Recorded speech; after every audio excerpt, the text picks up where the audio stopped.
So I was gonna go live, but I have bad connection, so I'm gonna make a video instead. I'm about to use my Bailey Slab Roller for the first time. I have the smaller 16-inch version, which I love. I got it a few years ago. I think when I got it, it was like $500, maybe a little bit more. Definitely worth the investment for me. I love it. I just had some things I wanted to make that were a little bit bigger. And then this is the 22-inch Bailey Tabletop Slab Roller, and I think I still paid about $500 for this. I think at the time it was like $700, and I don't know if they're on sale or if the prices have changed. If you have that little bit of extra money and the space for it, I would say just get the bigger one. I am glad I have the smaller one. If I ever need to like take it with me, it'll be super easy. So this is the bigger version. I did have to get a bigger table, which is fine. This is the size of the slab for the 16-inch slab roller, and then this is the size for the 22-inch. So you can see that's a pretty big difference. When I measured it, I definitely measured this way and not the long way. When it showed up, I was like, okay, this package is huge, but duh.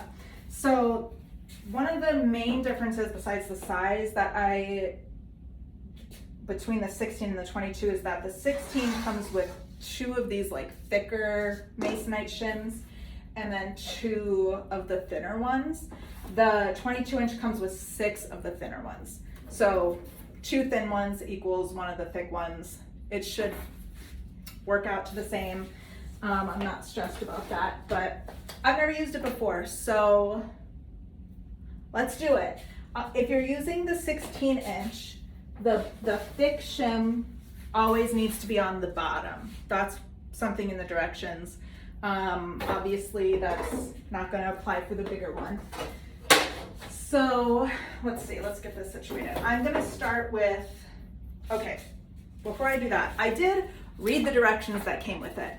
And I don't know if it's because this one is bigger or maybe something. The way I do it, I promise you that I watched a video, I don't know from where, about how to do it.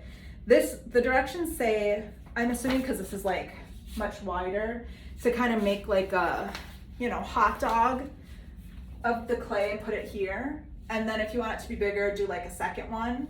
And then when you roll it, it'll all kind of like become one big piece. That's not what I'm gonna do. But maybe I'll try that one day if I'm going for something like really big.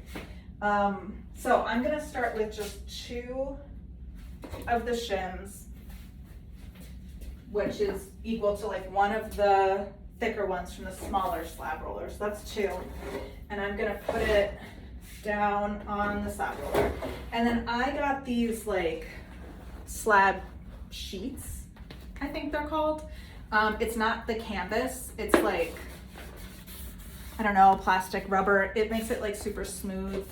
You're not getting that like canvas texture when you rub it off. These are very easy to keep clean. There's a lot less dust.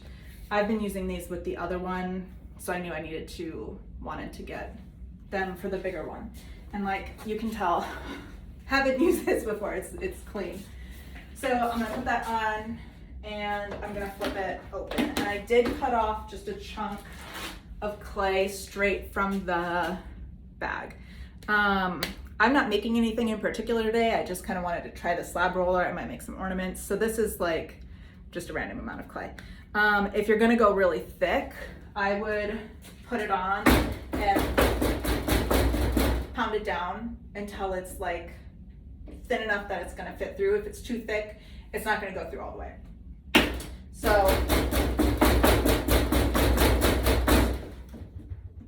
we'll see, I don't know.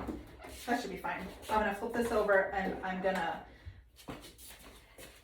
push the shims into the thing. With these thinner shims, it's a little more flimsy than the thicker shim. The thicker shim is definitely easier to lift. So I'm rolling it through. Don't stop when you're rolling it through or it's gonna make kind of like a line through it. So that's what it looks like. That's with the 2 shims. I want it to be thinner than that. So I'm going to, these thinner shims are a little bit more flimsy. Anyway, I'm gonna take it back here.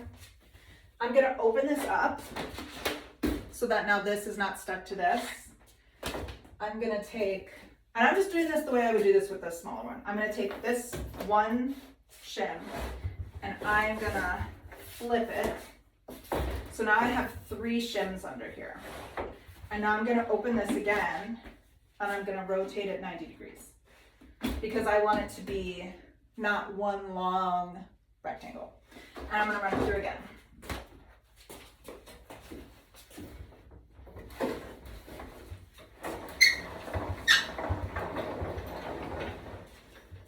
Okay, so again, so now it's not so thick, not so rectangular. I'm gonna move it back.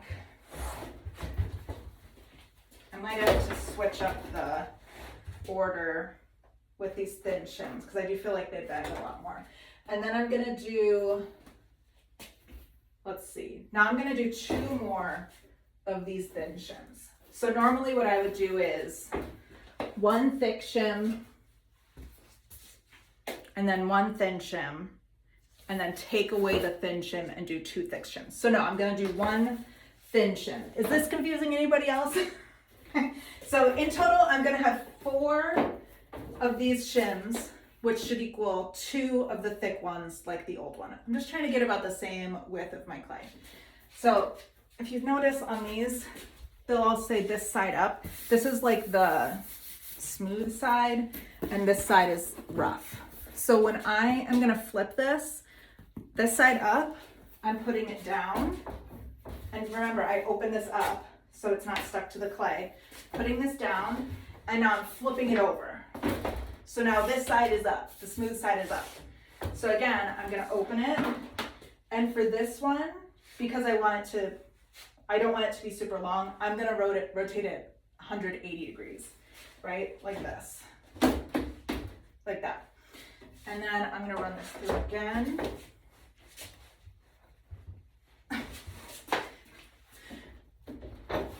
Yeah, this big one is gonna take some getting used to. There we go. All right, so I'm gonna run it through again.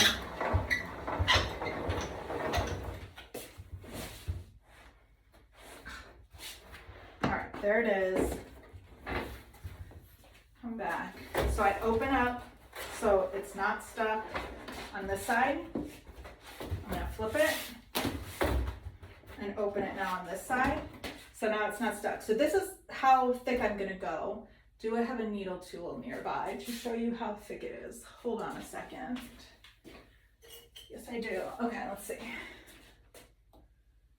This will be interesting for me too. Okay. Maybe, do I have a ruler? I do have a ruler. Let's see, that is just maybe about 3/8. No, 5/8, just over 1/4 of an inch. I don't know if you can see that. So do I try one more shim just to see? If I'm just doing ornaments, it doesn't really matter if it's a little thin. I'm gonna do one more. I'm gonna see how it looks with 5 shims. 1, 2, 3, 4, 5. All right, so I'm gonna slip this one under. And then, let's see, I'm just gonna do a 90.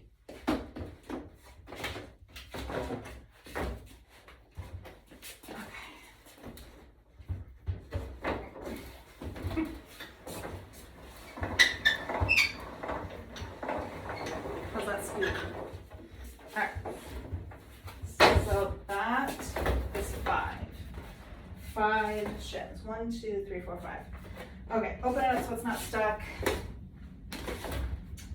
Open it up so it's not stuck. Here's that needle tool. Let's do it again. So that looks much closer to, yeah, that's like just under 1/4 of an inch. I don't know if you can see. So that feels like a more appropriate, whatever it's called. My brain's not working. Anyway, so that's it. That's how I'm gonna do it. I would not leave the clay on this slab roller slab sheet, because if it like absorbs moisture, it might get a little wrinkly. So when I pick this up, I'm just gonna kind of pick it up like that and move it over here to my work table. I work on hardy board, which is this like hardy backer board. It's the kind of thing that you would put behind your tile, like in your shower. It absorbs moisture, so it makes it really easy to work with slabs. Depending on what you're making, you have to work a little bit quickly. But in the past, when I was making like trays and stuff for GR pottery forms, I would leave the clay out. I would put it on, you know, a canvas sheet and walk away for 2 hours because it's so wet. So with this, I can put it on this board for a couple minutes and it's ready to go. And then like for ornaments and stuff that are like flat, I'll sandwich it between two and it helps it dry really evenly. I think it was Kate Schrader that gave that recommendation at an artist talk that she did a couple years ago. So that's a tip from me, the hardy backer board. Anyway, that's it. Bailey Slab Roller, 22 inch. First time trying it. Thanks for coming along with me. Sorry I couldn't go live. We'll see if I'll be able to upload this. It's 11 minutes long. So thanks.